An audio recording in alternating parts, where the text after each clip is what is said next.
Hello दोस्तों, नमस्कार। आज फिर हम इस वीडियो के अंदर जो डिस्कशन करेंगे वो है फ्लूइड एंड इलेक्ट्रोलाइट इम्बैलेंस। तो दोस्तों, मैं इस टॉपिक को बहुत इजी वे में बताऊंगा, साथ में इसके अंदर एक डिसऑर्डर भी पढ़ेंगे जिसका नाम है हाइपोवोलेमिया। तो दोस्तों आइए शुरुआत करते हैं फ्लूइड एंड इलेक्ट्रोलाइट इम्बैलेंस का।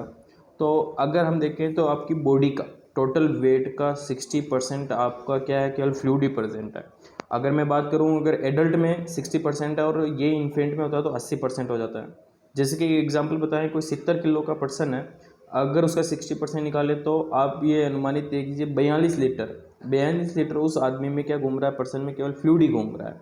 अब इस फ्लूइड के क्या दोस्तों, दो कंपार्टमेंट हो जाते हैं। एक तो हो जाता है आपका इंट्रा सेल्यूलर कंपार्टमेंट और दूसरा है आपका एक्स्ट्रा सेल्यूलर कंपार्टमेंट, जिसमें भी इस 60% का 2/3 सबसे ज़्यादा सेल के अंदर फ्लूइड जो प्रेजेंट होता है। क्योंकि अगर आप फ्लूइड देखोगे या तो सेल के अंदर है या सेल के बाहर है, तो 2/3 सेल के अंदर है, 1/3 आपका सेल के बाहर है।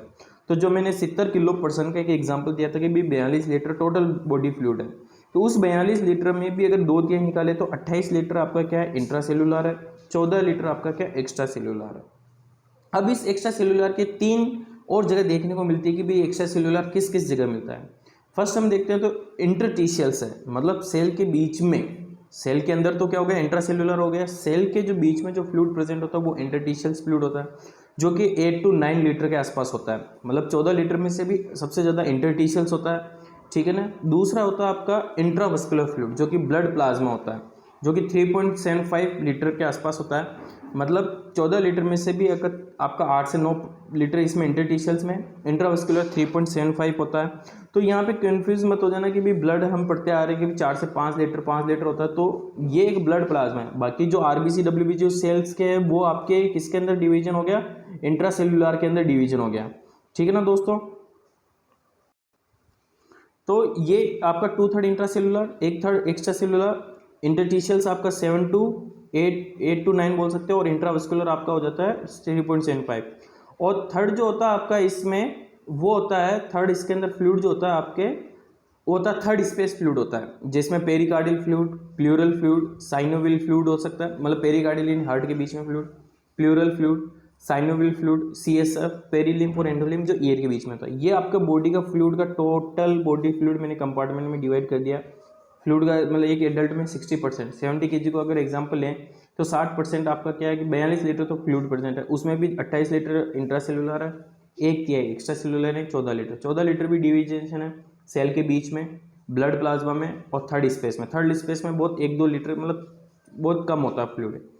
अब हम जब बात करते हैं कि भी रेगुलेशन कैसे होता है फ्लूइड बैलेंस का, हमेशा बॉडी जब भी कभी भी फ्लूइड बैलेंस कम होता है, ज़्यादा होता है, तो हमेशा कुछ बॉडी के अंदर हार्मोनल चेंजेस और हाइपोथैलेमस के द्वारा जो थर्स्ट सेंटर होता है वो एक्टिवेट हो जाता है या इनिबिट हो जाता है। तो इसमें एक दोनों कंडीशन मैंने बताई है, हाइपरवोलेमिया में क्या चेंजेस होता है और हाइपोवोलेमिया में क्या क्या आपको किस तरह से बॉडी रेगुलेट होती है।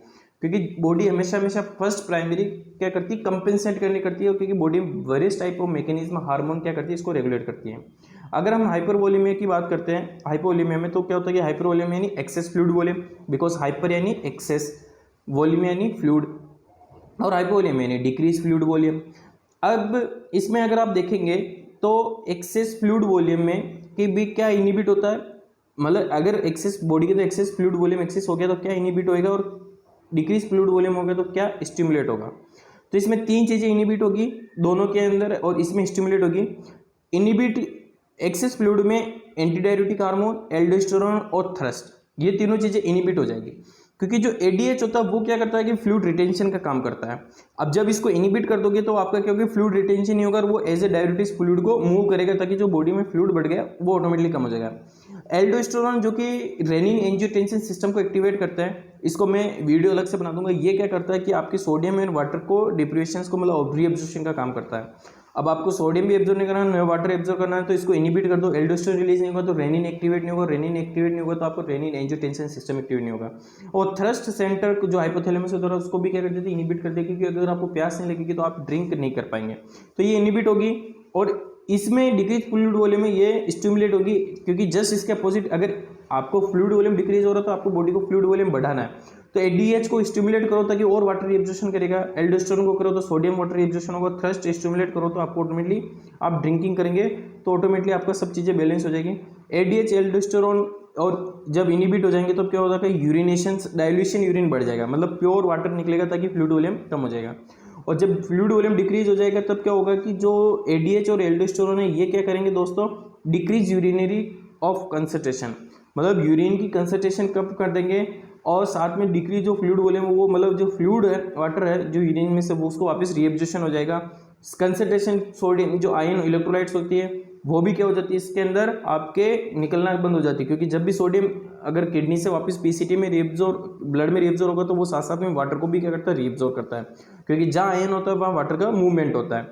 और साथ में अब जो हम कंडीशन इसमें मूवमेंट ऑफ बॉडी फ्लूइड और फ्लूइड एक्सचेंज, क्योंकि जो हमने पहले पढ़ा था ये सारा आपका क्या हो गया कि एक रेगुलेशन ऑफ फ्लूइड बैलेंस के लिए जो मैंने बताया था 3 चीज़ें काम कर रही है, एडीएच एल्डोस्टेरोन और थ्रस्ट चीज़ें, है ना दोस्तों। अगर एक्सेस फ्लूइड वॉल्यूम होगा तो ये तीनों चीज़ें इनहिबिट हो जाएगी, डिक्रीज फ्लूइड वॉल्यूम होगा तो वो ऑटोमेटिकली स्टिमुलेट होगी ताकि मोर से मोर वाटर रीअब्सॉर्ब कर सके। अब जो इसके अलावा बॉडी में कुछ चीज़ें भी क्या होती है कि ट्रांसपोर्ट मैकेनिज्म के द्वारा भी फ्लूइड का मूवमेंट होता है कि भी एक जगह से इंट्रासेल्युलर से एक्स्ट्रा सेल्युलर की तरफ फ्लूइड मूवमेंट होता है। तो movement of water in electrolyte between fluid compartment take place by a variety of process, क्योंकि मेंटेन इक्विलिब्रियम ऑस्मोलिटिसिटी मेंटेन करने के लिए ब्लड प्लाज्मा के लिए, तो बॉडी के अंदर भी फ्लूइड एंड कंपार्टमेंट का वाटर और इलेक्ट्रोलाइट का मूवमेंट होता है। जो 2 मैकेनिज्म होती है, एक तो एक्टिव ट्रांसपोर्ट, एक पैसिव ट्रांसपोर्ट होता है। एक्टिव ट्रांसपोर्ट में एग्जांपल आपका sodium and potassium pump, passive transport में आपका डिफ्यूजन, फिल्ट्रेशन एंड ऑस्मोसिस। इसको मैं ट्रांसपोर्टेशन ऑफ रेगुलेशन इसको कंप्लीट में वीडियो बना दूंगा। पर movement of body fluid in जो बॉडी के अंदर होता है ये 2 मैकेनिज्म के द्वारा होता है। अब हम जो चीज़ डिस्कशन एक डिजीज करेंगे वो हाइपोवोलीमिया। एक पेशेंट अगर इमरजेंसी में आता है और वो पेशेंट हाइपोवोलीमिया से सफ़र कर रहा है तो आप उसको किस तरह से पहचानेंगे, क्या आप उसको पहचानेंगे, तो उसको देखेंगे कि भाई हाइपोवोलीमिया क्या होता है कि भाई जिस कंडीशन में फ्लूइड वॉल्यूम डेफिशिएट हो गया, फ्लूइड वॉल्यूम मैंने क्लासीफाई कर दिया, फ्लूइड वॉल्यूम डेफिशिएट होते हैं, इससे हम हाइपोवोलीमिया कहते हैं। बॉडी से बाहर की तरफ फ्लूइड होना ही लॉस होना ही फ्लूइड वॉल्यूम डेफिशिएंट तो होता ही है, पर जब बॉडी के अंदर जैसे कंपार्टमेंट के अंदर भी फ्लूइड मूवमेंट होता है, जैसे इंट्रावेस्कुलर जो ब्लड सेल्स के अंदर है अगर वो इंटरटिशियल्स में आ गया तो भी आपका क्या हो गया, हाइपोवोलीमिक में हो गया। ठीक है, क्या कारण रह सकते हैं, तो इसमें हो सकता है एक्सेसिव वोमिटिंग, किसी पेशेंट को अगर एक्सेसिव वोमिटिंग कर रहा है तो भी वो इसका कारण हो सकता है। दूसरा बर्न, क्योंकि बर्न के अंदर अगर आपका 3rd डिग्री बर्न हो जाता है तो सेल्यूलर, इंट्रासेल्युलर और एक्स्ट्रा सेल्युलर दोनों ही लॉस होते हैं। साथ में है आपकी डिफिकल्टी इन स्वेलोइंग, अगर कोई पेशेंट पुअर इंटेक कर पा रहा है, कोई थ्रोट इन्फेक्शन है वो इंटेक नहीं कर पाता, ऑटोमेटिकली वो माल न्यूट्रिशन, अंडर न्यूट्रिशन आएगा, हाइपोवोलीमिया जाएगा। रीनल फेलियर है, किडनी एकदम मिल इसको वाटर को रीअब्सॉर्ब नहीं कर पा रही है ना, तो वो कंटिन्यू फ्लो होता जा रहा है तो भी इस पर पेशेंट हाइपोवोलीमिया में जा सकता है।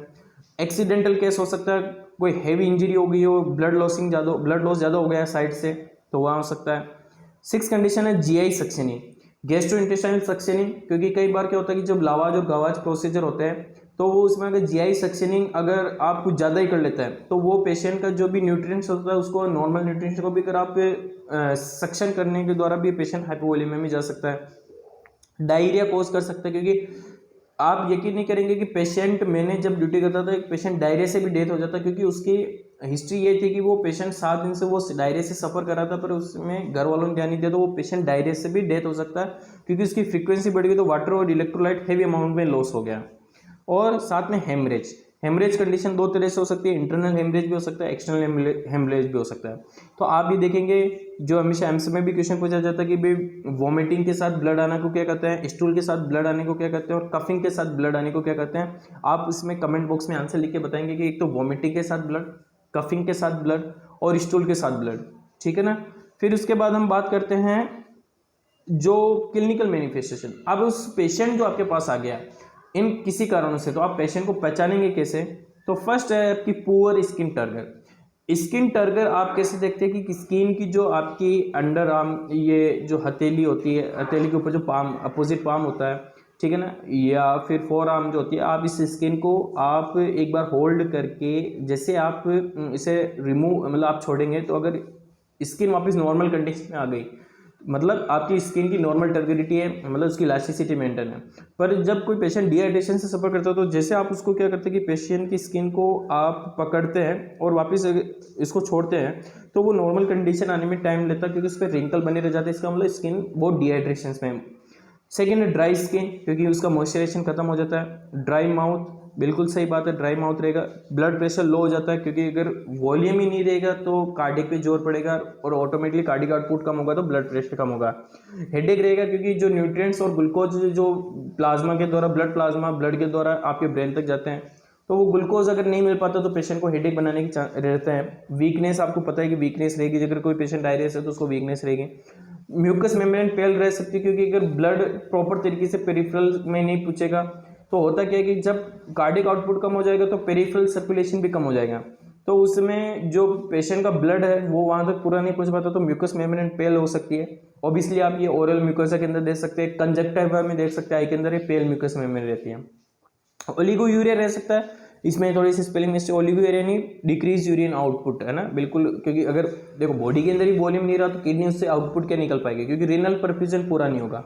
ठीक है, और लास्ट में है कंसनट्रेटेड यूरिन, मतलब यूरिन हमेशा डाइल्यूशन नहीं रहेगा, उसमें कंसनट्रेटेड यूरिन रहेगा, तो यहाँ पे एक डायग्नोस्टिक इवोल्यूशन बन जाता है। यूरिन स्पेसिफिक ग्रेविटी ज़्यादा मिलेगी आपको, 1.015 जो नॉर्मल होती है urine specific gravity in the patient diarrhoea के अंदर आपको क्या रहेगी, यूरिन स्पेसिफिक ग्रेविटी आपको ज़्यादा मिलेगी, क्योंकि उसमें इलेक्ट्रोलाइट्स ज़्यादा लॉस होते हैं, क्योंकि वॉल्यूम रहा नहीं तो इसमें लॉस होगा। अब ऐसे पेशेंट जिसका डायग्नोस्टिक इवोल्यूशन क्या होगा कि भाई इसमें पेशेंट को ब्लड यूरिन नाइट्रोजन बढ़ा हुआ मिलेगा, more than 25 mg/dl। Blood urine nitrogen क्या होता है कि ये एक तरह से लीवर के जो प्रोटीन होता है उसका एक मेटाबॉलिक वेस्ट होता है, इनको किडनी के द्वारा निकलना बहुत जरूरी होता है। अब जब ये किडनी में फ्लूइड ही नहीं जा रहा है तो ये क्या करते हैं कि भाई ब्लड इसमें वहां तक पहुंच ही नहीं पाता, तो ये क्या करते हैं ब्लड के अंदर ही रिटेन कर जाते हैं, तो जो पेशेंट हाइपोवोलेमिया में वो ब्लड यूरिन नाइट्रोजन बढ़ा होगा। सेकेंड है हिमेटोक्रिट वैल्यू। अब हिमेटोक्रिट वैल्यू होती है मैं आपको बता रहा हूँ हिमेटोक्रिट वैल्यू बहुत इजी वे में है कि हिमेटोक्रिट वैल्यू होती है आरबीसी का अनुपात होता है तीनों सेल्स, जो ब्लड के अंदर जो तीनों सेल्स होती है उसमें आरबीसी का अनुपात होता है, वो प्लाज्मा से मैच किया जाता है। अब प्लाज्मा जो आपका फ्लूइड लॉस हो रहा है तो ऑटोमेटिकली क्या होता है कि आरबीसी की कंसंट्रेशन बढ़ जाती है। भाई आप ये सोचो कि एक तो प्लाज्मा और आरबीसी सेल्स का अनुपात होता है, तो प्लाज्मा लॉस हो रहा है क्योंकि फ्लूइड हाइपोवोलेमिया में, तो आरबीसी की कंसंट्रेशन ऑटोमेटिकली बढ़ गई। तो जो भी पेशेंट हाइपोवोलेमिया में होता है उसकी हिमेटोक्रिट वैल्यू बढ़ी होती है, और वो आप देखते हैं सीबीसी के अंदर लिखा होता है 55% से ज़्यादा होती है पेशेंट, आप सोच सकते हैं कि पेशेंट हाइपोवोलेमिया में है। किडनी फंक्शन टेस्ट करा सकते हैं ताकि इससे किडनी का फंक्शन पता लग सकता है, भी आरएफटी एलएफटी जो भी है इसमें। मेडिकल मैनेजमेंट देखो माइल्ड रहता है तब आप उसको ओआरएस या जो भी ग्लूकोन डी पाउडर पिला सकते हैं, पर जब आपका पेशेंट सीवियर और पेशेंट आपका मॉडरेट और सीवियर हो गया तो अब आपको आइसोटोनिक फ्लूइड NS 0.9% RL चढ़ानी पड़ सकती है। अगर हेवी फ्लूइड लॉस है तो इलेक्ट्रोलाइट लॉस है तो आप प्योर इलेक्ट्रोलाइट 0.33% NS हो गया है ना, तो इलेक्ट्रोलाइट भी आपको ट्रांसफ्यूज करना पड़ सकता है। पर ये हमेशा ध्यान रखना पेशेंट को कभी भी हाइपोवोलेमिया की वजह से पेशेंट पे कार्डिक पे प्रेशर नहीं आना चाहिए। एक बार कार्डिक पे हार्ट पे प्रेशर आ गया तो पेशेंट हाइपोवोलेमिक शॉक में जा सकता है, सर्कुलेटरी शॉक में जा सकता है और पेशेंट की डेथ भी हो सकती है। तो इसका हमेशा ध्यान रखें कि भाई आपको एज सुन एज पॉसिबल इसका ट्रीटमेंट करना है।